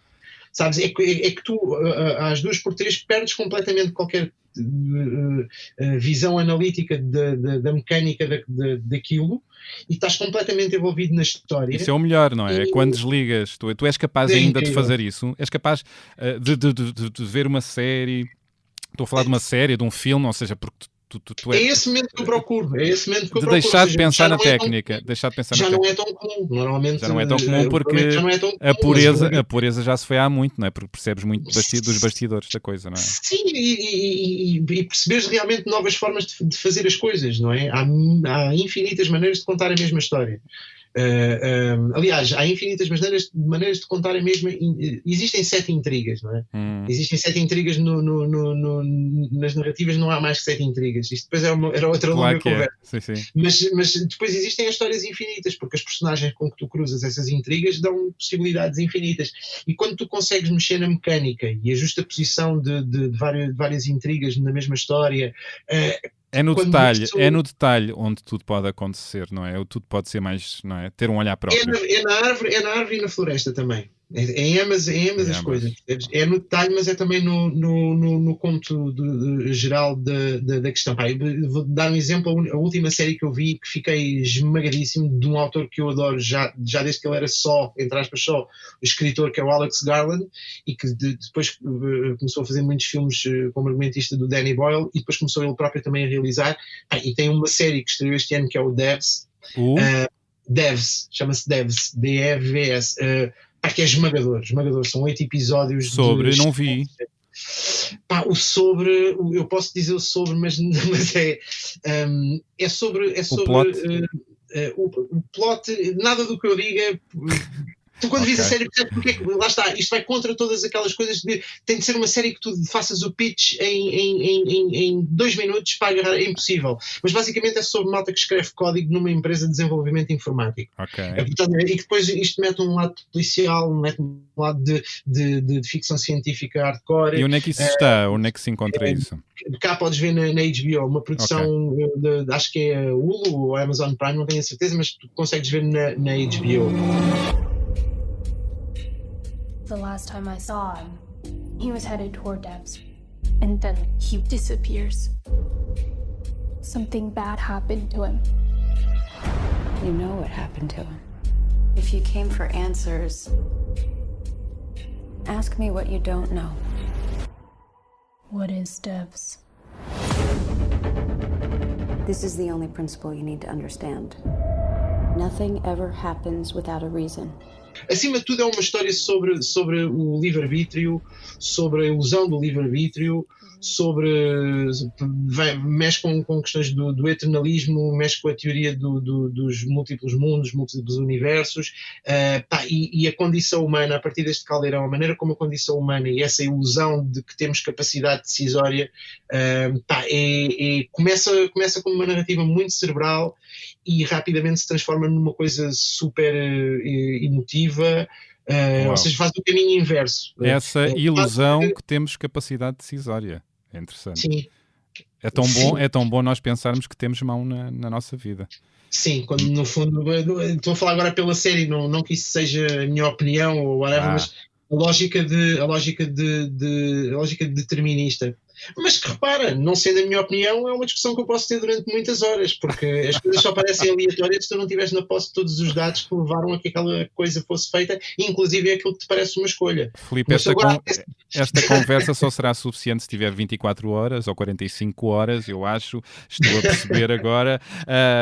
Bom, ainda sobre o humor e pegando naquela personagem irritante que eras tu aos 20, tu és irritante, mas muito charmosa também. Super charmosa, claro que sim. Senão como é que poderias ter chegado onde chegaste? Mais vale perder um amigo do que uma boa piada. Epá, depende. Adoro quando a resposta não é evidente. Não é. Então. Depende do amigo e depende da piada. Deixa-me pôr-te a questão assim. Se aquele amigo é passível de ser perdido por causa de uma piada, é porque é um amigo que vale a pena perder. Uau! Sendo que eu não tenho a certeza sobre isso. Faz-me pensar. Sabes? Tu tens a certeza sobre isso? Tenho a impressão que não tens também. Tenho. Tens? Tenho. Uhum. As pessoas que eu tenho a sorte de ter como amigo... nunca ficaram perturbadas com nenhuma piada? Não. Uau! Não. Podem ficar perturbadas no sentido que a piada é má. Mas pela piada, não é por... Não porque és melindre. Não. Mas as pessoas não têm todas uma zona de melindre, Filipe. Faz-me impressão as pessoas todas à prova de bala. Não, repara. Não acredito em pessoas que são à prova de bala. Portanto, tu traz a tua zona de melindre que quando alguém toca com uma piada corrosiva... Não é ser à prova de bala, é saber sangrar. Então, explica-me isso que isso interessa-me. Alguém que faz uma piada que entra nessa fenda que tu tens. Sim. E que te magoa. Então. E que te magoa e tu dizes boa piada. Uau. E tu riste. Está-te a doer. Uau. Tu riste e depois podes fazer caraças. Mas primeiro riste. E isso fortalece-te. Isso é bom. É isso. Claro. É ótimo. Porquê? Por isso mesmo. É uma demonstração. Eu emociono-me, mas quando digo emociono choro mesmo de emoção com talento. Uhum. Se a piada for muito boa... Mas olha lá, há piadas maldosas. Que é para tu fazer... Mas poderá haver... Estou a pensar agora de repente. Uma piada, alguém que fez uma piada com o intuito de te provocar moça, de fazer mal. Não há isso. Não me interessa o intuito. Interessa-me se a piada. Ok. Mas também há as duas coisas. Pode haver, mas se a piada tem piada, eu posso ficar muito lixado. Podes. Posso. Mas estou-me a rir, não vou perder um amigo por causa disso. Já percebi. É o que eu estou a dizer. Mas podes ficar lixado, não sais incólume, não é? É isso. Mas é saber sangrar. Saber sangrar. Não tens de sair incólume. Aliás, se a piada for boa, realmente boa, se fores o alvo da piada e a piada for realmente boa, só te melindra porque é boa, porque é bem apanhado. Se for uma coisa ao lado, não é? Se for ao lado, se for uma coisa gratuita, sem interesse, gratuita, que não encaixa. Ou seja, a piada não funciona ao lado, porque não encaixa na visão que tu tens de ti próprio.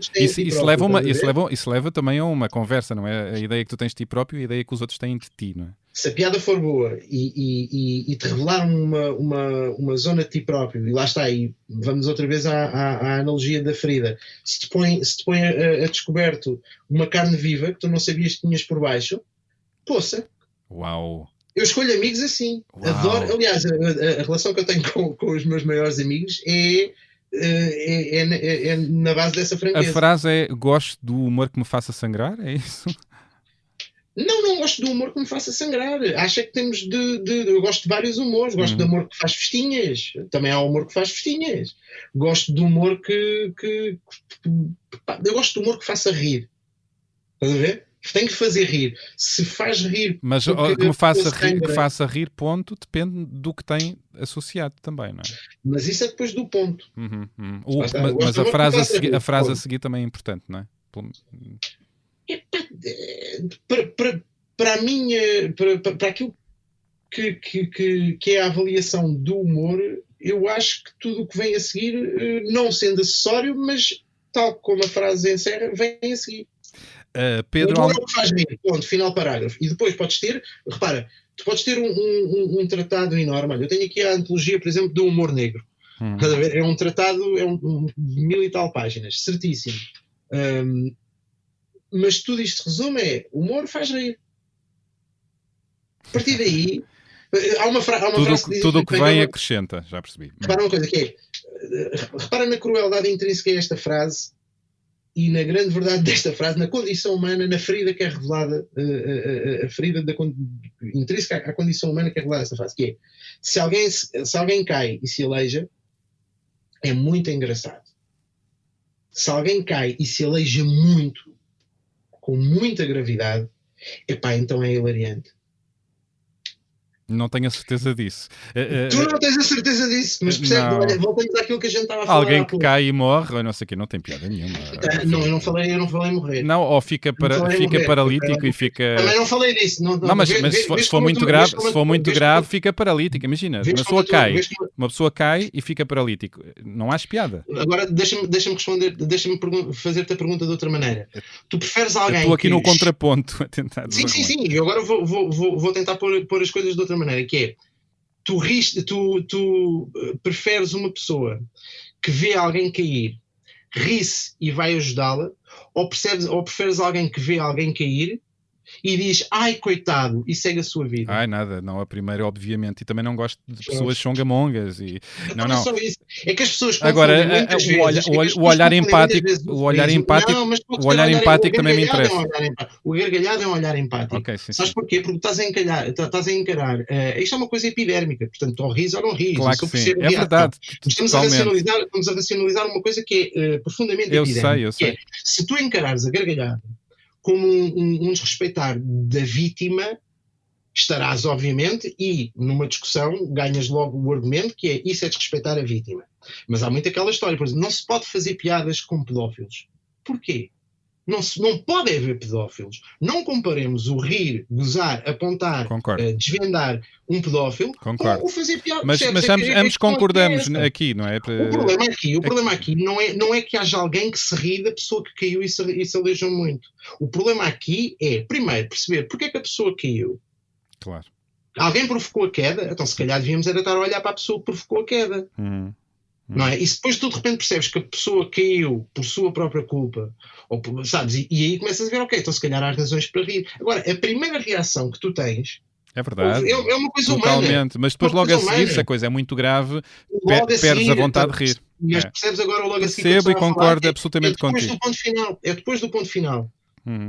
Depois não invalida não, mas quando colocaste a coisa quanto mais grave melhor, percebes, criou aqui... Não foi isso que eu disse. Eu não disse quanto mais grave, eu disse quando uma pessoa cai e se aleija muito, não é? E se aleija muito, pronto, mas a formulação é tudo. A formulação é tudo. E eu nem tenho a certeza de ter dito da maneira correta. Eu acho que foi vou dizer o Lenny Bruce, mas nem sei se foi o Lenny Bruce que disse isto, de uma maneira muito mais engraçada do que aquela que eu disse. Mas a lógica, no fundo, é esta. É a lógica de os grandes eventos, realmente, voltando ao início da nossa conversa, tu não te vais rir na face enquanto resistência, enquanto prova de vida, enquanto sítio onde vais buscar forças, tu não te vais rir de coisinhas, vais-te rir das coisas realmente graves que te afetam e que são um peso que incomodam, que não sei, que te incomodam. E chorar tira-te forças, rir puxa-te para cima. Não é rir enquanto desrespeito de uma situação que está a fazer sofrer o outro. É rir enquanto forma de empatia. É rir enquanto estendes a mão. função. É rir enquanto tens alguém ao teu lado. Não estou a dizer que é essa a função, atenção. Mas pode ser essa a função. Que é, tu tens alguém que está ao teu lado a sofrer e estás a fazê-lo rir. Percebes? E estás a dar-lhe uma brecha, de outra imagem também que me enerva um bocado, mas toma lá um pouco também de beleza para não só passar cinismo. Mas aquela coisa que os recentes, quando uma pessoa está um bocado quebrada, tem fissuras, essa fissura é a fissura através da qual entra a luz. Uau, percebes? uau. E a luz é essa gargalhada, é tu desdramatizares, não é dizer pá. É o tal humor que salva, não é? Que retempera, que te levanta, não é? Tive um amigo que deixou uma vez, isto há muitos anos, vale o que vale, mas vou contar uma história, que é uma coisa que me aconteceu, que é um amigo que fomos todos passar, isto há muitos anos, ainda eu não sonhava que ia escrever para o Herman, devia ter uns 18 anos, 19, não sei, portanto foi quase, foi para aí 2 ou 3 anos antes, não sei a certa idade que tinha. Sei que nós íamos todos passar uma passagem de ano para a casa dele. Ele acabou por não poder vir, apesar de nós irmos todos para essa casa que ele tinha fora de Lisboa, Sesimbra, já não me lembro, porque a mãe estava muito doente. A mãe acabou por morrer. Eu, quando fui ter com ele, ele estava arrasado, e eu a primeira coisa que lhe disse foi: bom, nesta passagem de ano, quero ver que desculpa é que arranjas para não vir connosco. E ele riu. Percebes? Tu também te riste. Ou seja, percebes isto? Não, mas é empático. Pois, mas percebes isto? Percebo perfeitamente. É este retirar peso, porque depois a coisa também é contextual. Há coisas que tu podes dizer num contexto que provocam um riso num contexto. Claro. E que não, e com umas pessoas resultam melhor que outras, os contextos, as pessoas. Mas por isso é que é muito é doentio que a partir de espetáculos que são feitos à porta fechada, num teatro, um espetáculo de stand-up, e que de repente uma coisa que é para funcionar com um público que sabe que foi ver um espetáculo de comédia, e uma frase que ainda por cima não era para ser dita, ouvida, não é para funcionar, não é para ser lida noutro local e noutro contexto que não aquela sala, que se calhar é uma piada que é dita ao fim de 45, uma hora de espetáculo. Portanto, já há todo um contexto, todo um conjunto de referências que faz com que aquela todo um crescimento, piada, todo um crescimento, e de repente aquilo é isolado e posto cá fora, visto sobre uma ótica completamente diferente, que só permite a leitura da crueldade sem o dispositivo da gargalhada. Estás a falar das críticas, do chamado politicamente correto, essa rede sobre os humoristas? Sim, pode ter esse nome, sim. A questão do politicamente correto, que também foi um termo que foi desvirtuado nos últimos anos. Politicamente correto não costumava ser isso. Pois não, agora, eu sei. Mas é bom pegar em lugares comuns para sabermos o que é que estamos a falar. Eu percebo que tenhas agora é isso, é exatamente isso. Está tão colado o politicamente correto, colado. Completamente, esse tipo de atitude, essa sensibilidade atroz que não permite... Hipersensibilidade. Sim, o Grant Morrison, que é um dos autores de banda desenhada que eu mais gosto, ele diz que as figuras de estilo são o remédio. Como é que é? As figuras de estilo são o remédio que nos permite. As figuras de estilo são a cura para o pensamento literal. Como se o pensamento literal fosse uma. A frase é melhor que isto, mas eu agora não a tenho presente. Mas é esta lógica. O pensamento literal é sempre menos interessante, não é? É menos interessante, é mais pobre. É pobre. É mais pobre. A ironia é sinónimo de sofisticação na comunicação.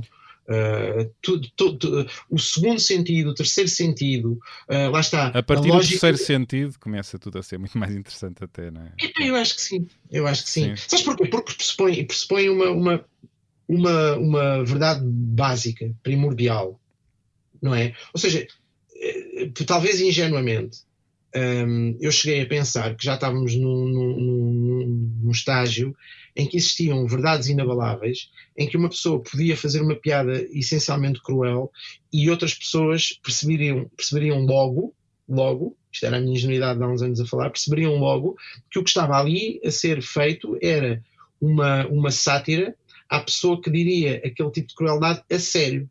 Já te aconteceu isso? Já te aconteceu isso? Fazeres uma piada desse género e não seres bem compreendido? Mas enquanto o gajo que escreve e que depois vê isso ser dito por outra pessoa, enquanto pessoa que já fez também Não stand-up das poucas sei, vezes. tu diz-me quando é que te aconteceu, se te aconteceu, se foi enquanto stand-upper ou a escrever. Olha, estou-me a lembrar agora de uma coisa que escrevi acho que com o Luís Miguel Viterbo. Ainda na Herman Enciclopédia, já que estávamos a falar da Herman Enciclopédia, em que havia uma personagem interpretada pela Maria Rueff, numa mini novela que havia na Herman Enciclopédia, que era uma coisa que era o Aimenzinha não te apagues. É que ela fazia de fadista, verdade? Era, exatamente. Em que às tantas ela recebia uma carta que dizia que tinha cancro na próstata. Ela, mulher.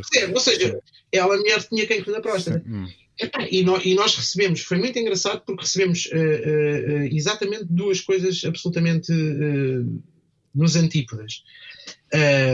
E depois é engraçado ver quem é que sente o quê nesta abordagem, que é os mais papistas que o Papa, que é, recebemos a carta de uma senhora que dizia que das melhores coisas que tinha, isto já existiam e-mails e isso, mas era outra lógica, ainda recebemos cartas, não é? Que dizia que tinha exatamente o marido, tinha cancro na próstata, e que tinham dado os dois gargalhadas atrás de gargalhadas quando a ouviram dizer aquilo. E que foi, lá está, foi uma desacralização de uma coisa absolutamente horrível. Claro. Não é? Lá está. E que é? Isso é basilar, é horrível. Portanto, a piada não é tipo, aquela pessoa tem cancro. Não estamos a pensar quando a pessoa tem cancro. É o ridículo de haver uma tipa que de repente diz, eu tenho. Portanto, havia ali várias camadas, ela estava a ser enganada, aquilo não era uma carta do médico, havia ali várias camadas para provocar a gargalhada, era uma coisa contextual. E depois, curiosamente, recebemos muitas críticas de pessoas que achavam que nós não devíamos estar a brincar com assuntos sérios, não é? E no entanto, o cancro, porque mas percebes, mas no entanto não era aí, a piada estava... Mas a piada não era aí, a piada não estava aí. E pessoas que estavam sob aquela foice, aquilo serviu-lhes para rir. Portanto, está feito. Do meu ponto de vista, está feito. Se quiseres, não é uma coisa que eu esteja à procura, mas está validado. Portanto, o que eu quero dizer, não é uma coisa que eu esteja à procura, porque a validação é dada pela gargalhada. Não há. Mas sabe bem ouvir esse tipo de coisas.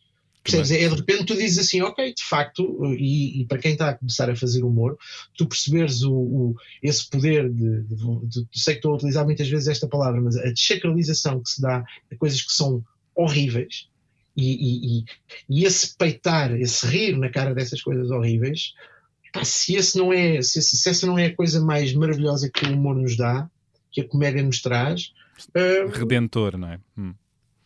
Mais que redentor, é de peitar, sabes? É de enfrentar. De frente mesmo. Boa. Concordas com o João Quadros, que me disse em tempos que não há gajo de direita a fazer o humor porque não têm jeito? A fazer bom humor, pelo menos. Não concordo. Não concordo. De outro exemplo, o Andrew Lawrence, que é um tipo, agora não sei dizer se ele é escocês, pronto. Mas é de direita. É completamente, é pró-Trump, esquece. Ele, e agora faz boas piadas, faz ótimas piadas. Faz ótimas piadas, lá está, que acabam por ser apologias, lá está, depois do ponto final que a gente falava há pouco, de coisas com as quais eu não concordo. Agora, se que são boas piadas, eu rimo e depois disse não concordo, mas pronto. É um tipo completamente de direita. A folha em branco nunca te assusta? Não, antes pelo contrário. Então isso é o equivalente a espaço para correr. Uau, sempre um bom desafio. É o desafio, não é? É isso que faz correr. Sim, é espaço aberto. A mim preocupa-me, sabes o quê? A mim preocupa-me a encomenda. A encomenda. Não é a parte da encomenda. É tu, por exemplo, tu tens uma ideia que sabes que tens de traduzir em 4 páginas para fazer 4 minutos, por exemplo, para um sketch. É o cortar, mas... E aquilo sim, a parte Odeio de cortar. Eu também odeio essa minha Epá, parte. é terrível, Odeio terrível. cortar. Custa-me mais cortar do que produzir Sem também. dúvida, sem dúvida, sem dúvida. Custa-me tanto. E tentar manter o corpo da coisa, não é? Não Sim, ficar sem sim. braços nem sem pernas, não é? Sim, mas por outro lado também é isso que depois nos permite, lá está, ir até ao essencial, mesmo essencial, não é? Olha, Isso eu quero ir ainda a outros essenciais, ainda rapidamente.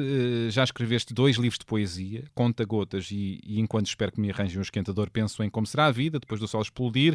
E eu quero que me leias um poema, se é que o tens aí perto.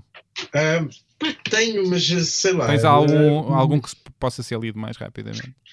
Sim, tenho. Aliás, o Conta-Gotas é só de Haikai. Então vamos O a haiku isso. é aquela forma Sim, japonesa de. Pá, tenho um. Quer dizer, tenho vários. Escolhe. Queres um para rir ou queres um para. Para rir, vá. Vamos para rir. Então vá, vou-te dar 2. E Tá tu bem. decides qual deles é que Não, queres ler. os 2. Lês logo de seguida. Sim, então, este chama-se Pastelaria Schopenhauer e reza assim: é incompleto como 1.000 folhas só com 500. E o outro chama-se Família e reza assim: avós, pais, filhos, irmãos, primos e tios. Gente que morre. Agora pensem.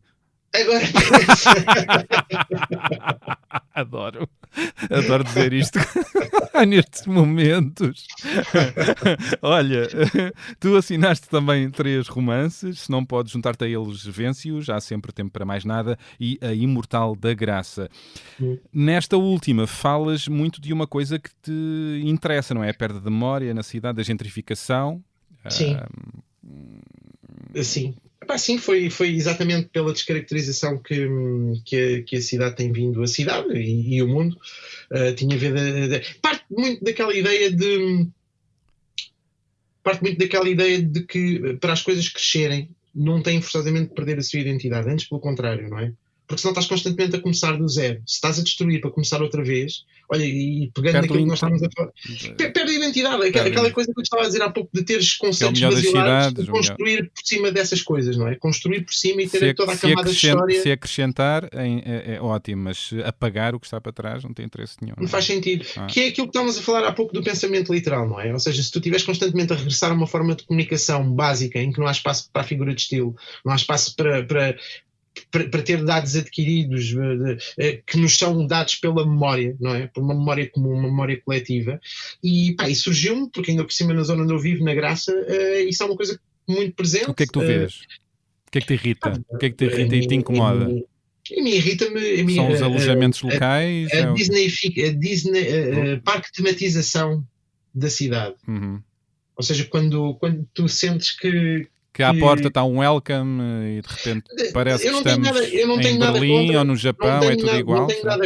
Não tenho nada contra que eu também gosto de ir a outros sítios. Aliás, agora estamos numa realidade, lá está, isto era uma conversa que haviam antes do Covid e agora a realidade é. Agora estamos noutra realidade paralela. Agora estamos noutra realidade. Mas, ou seja, eu gosto de viajar e gosto de ser bem recebido nos outros sítios e gosto de receber bem.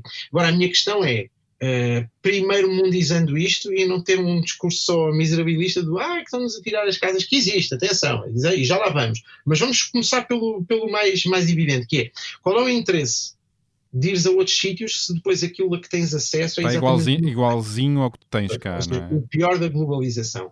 Quando tu começas a ter não a tasca típica, mas começas a ter uma tasca típica que foi deitada abaixo para depois fazer exatamente a mesma coisa, mas em plástico, e em que as doses são reduzidas e servidas em tábua de ardósia, ou seja, é uma parte de tematização.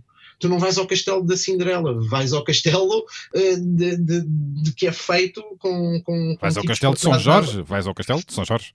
Ou seja, tu queres ir ao castelo de São Jorge, não queres ir ao castelo da Cinderela. É isso que eu estou a tentar. Isso, não é uma bela imagem, não é? Claro. Sim. E isso é que me perturba, esse derrubar da memória da identidade de uma cidade. E depois, mais grave ainda, é a maneira como as pessoas estão a ser arredadas do sítio onde vivem, claro, em prol de um dormitório só de pessoas que vêm Airbnbs de e fora. alojamento Sim. local. Isso é o mais grave. Eu conheço N casos de pessoas que tiveram simplesmente de sair de Eu Lisboa. também.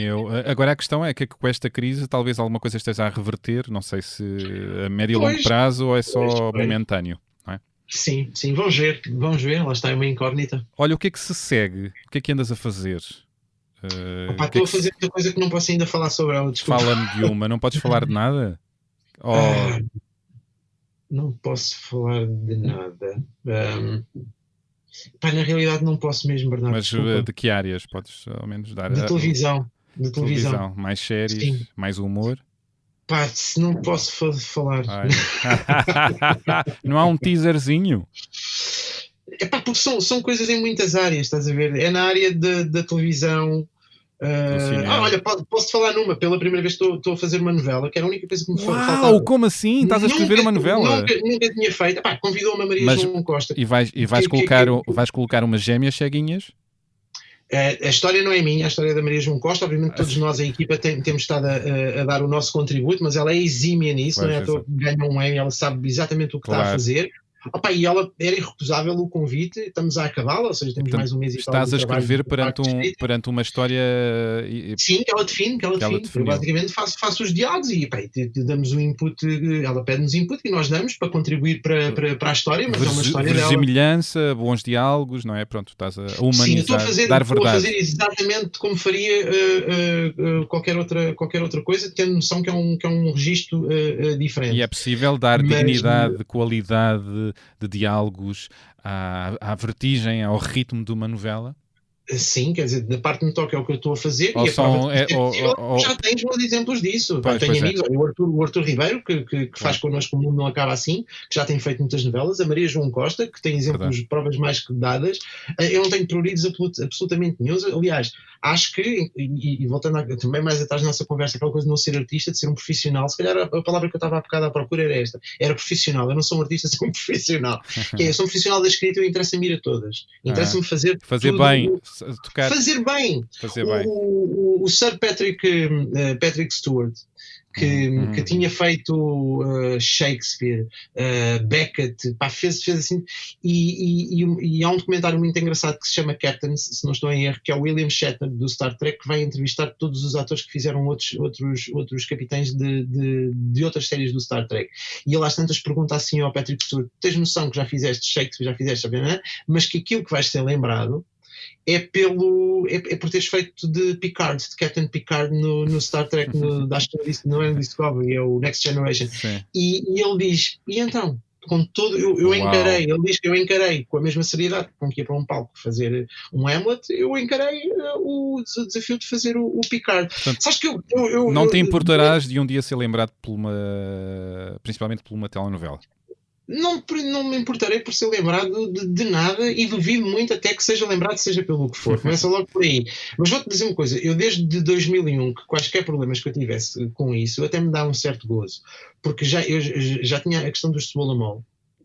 E lembro-me perfeitamente, não vou dizer quem é que foi a jornalista, mas aconteceu. Nós tínhamos uma peça, vários autores, e um deles, uma das peças que estávamos a fazer no Maria Matos, uma produção do Mundo Perfeito com o Tiago Rodrigues.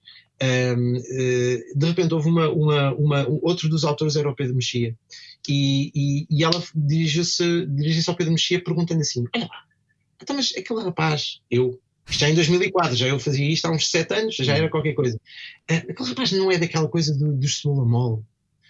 E ele disse: sim. Então, e agora está a fazer peças aqui no Maria Matos? E o Mexia riu-se e disse assim: a minha querida, existem mais coisas entre o céu e a terra do que aquela situação. Quer dizer, é só enriquecedor.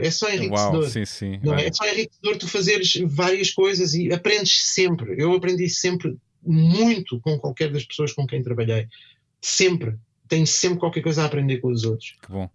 Bom, entrevistem, por favor, o Filipe Homem Fonseca, mas reservem sempre 10 horas, pelo menos. Vamos dar música à nossa conversa. Quais são as músicas que nos trazes para esta conversa? Então, trouxe Coltrane, o Giant Steps, que é, por variedíssimas razões, um dos temas mais celebrados e que eu mais gosto do Coltrane. E porque escolheste porque é das que mais gostas e ouves? Podes estar a ouvir enquanto trabalhas, por exemplo? É assim, eu raramente ouço música quando estou a escrever, porque lá está, pode-me levar para sítios, para moods diferentes, para estados de espírito que não servem aquilo que eu estou a escrever. Prefiro o silêncio. Mas quando me é possível voltar a escrever enquanto ouço música, é muito bebop, muito jazz desse período. Vamos então ouvir John Coltrane, Giant Steps. Giant Steps.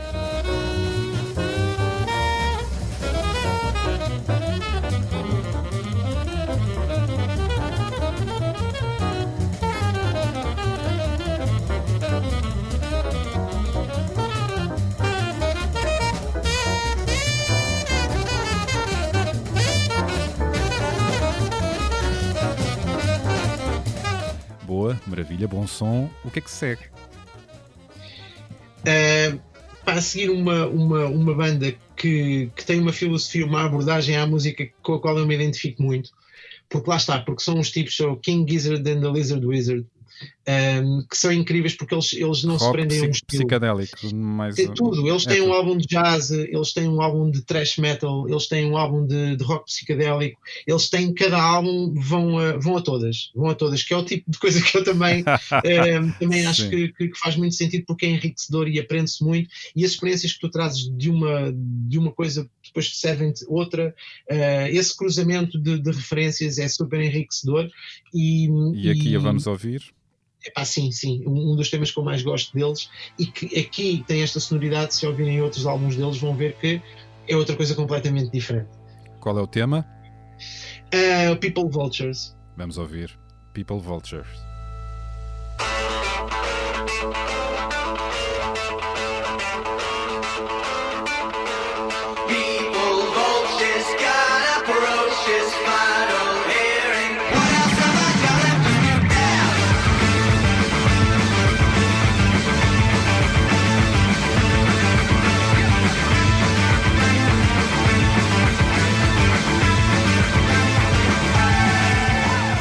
Muito bem, e último som. Este mais para partir tudo, não é? Um bocadinho. Não, mais ou menos. O de Saturnia não passa. Não parece, mas não é, sim. Saturnia é um projeto de um grande amigo meu, assim, que é o Luís Simões, que é tipo o bebé dele, já também há 20 e tal anos, e que de álbum para álbum eu acho que ele está mais refinado, está cada vez mais depurado, e é um projeto que eu, mesmo que não fosse amigo do Simões, teria seguido sempre com a atenção com que sigo, porque é incrível. Ele é um one man show, ele faz tudo na banda. Quando não faz tudo, tem colaboradores muito específicos que chama. Agora lançou há pouco tempo um álbum em que de repente tem banda mesmo a reproduzir temas que ele já tinha nos outros álbuns de estúdio. E gosto imenso da persistência, da qualidade, do talento, das referências, deste projeto do meu amigo Luís Simões, o Saturnia. E é também, lá está, uma das músicas, apesar de ter voz, e eu fujo muito disso quando estou a escrever, mas existem muitas faixas de muitos temas de Saturnia que me permitem, que eu consigo estar a ouvir enquanto trabalho, dependendo do que estou a fazer. E o tema é? O tema é I Am Utopia. I Am Utopia. I Am Utopia, que é um título delicioso e uma letra deliciosa. É verdade, vamos ouvir I Am Utopia dos Saturnia.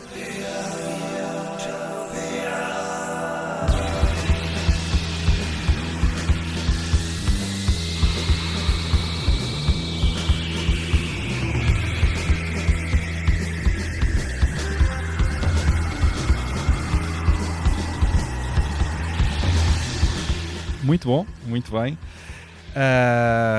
Lanço-te a pergunta que eu costumo fazer sempre. A vida tem sido boa para ti? Sim, quer dizer, eu não conheci outra. Portanto, eu acho que... É mentira, mais uma vez, eu estou aqui. Pois, é verdade. É verdade, é que tu tens feito muita coisa, tens vivido muitas vidas nesta vida, não é? Sim, não, de forma alguma, não é de forma alguma legítimo que eu diga que não tem sido boa. Acho que sim, acho que aqui um balanço de sorte e também de saber cavalgar essa sorte. Acho que tem havido e espero que continue a haver cada vez mais, acho que tem havido aqui um jogo interessante de cá para lá e de lá para cá. Até onde é que queres chegar enquanto criativo, enquanto profissional?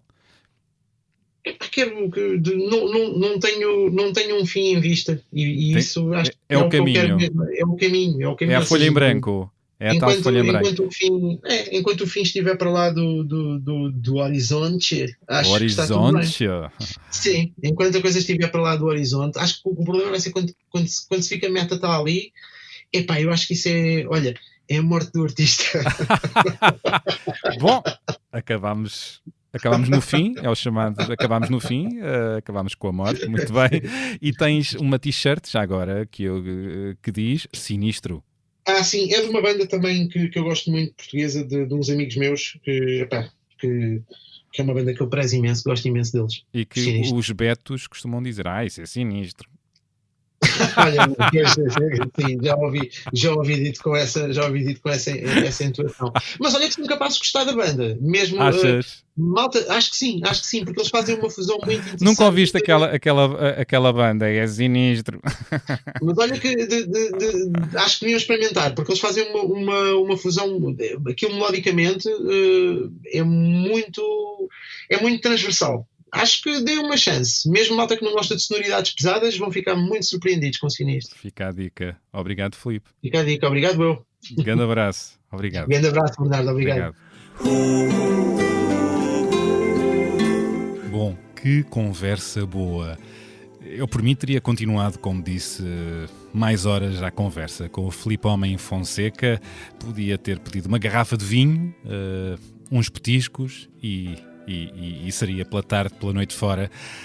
Podia ser, por exemplo, na sua zona, no bairro da Graça. Porque não é? Mas numa tasca, não naquelas modernas como ele não gosta. Espero que tenham sentido o mesmo, que passou num instante esta conversa, como eu achei. Mais uma vez, a edição deste episódio foi do Ruben Tiago Pereira, o nosso Rubinho, e o genérico deste programa é uma criação original do músico Luís Vero. Continuem a dizer-nos coisas, a dar-nos feedback, comentários, corações, estrelas no Spotify, Apple Podcasts, por aí fora. Nós agradecemos. E pronto, é tudo por agora. Voltamos para a semana com mais uma conversa, mais uma entrevistada ou um entrevistado. Eu ainda não sei, na verdade. Tenho aqui algumas ideias, mas ainda não decidi quem é. Espero contar com vocês para a semana também.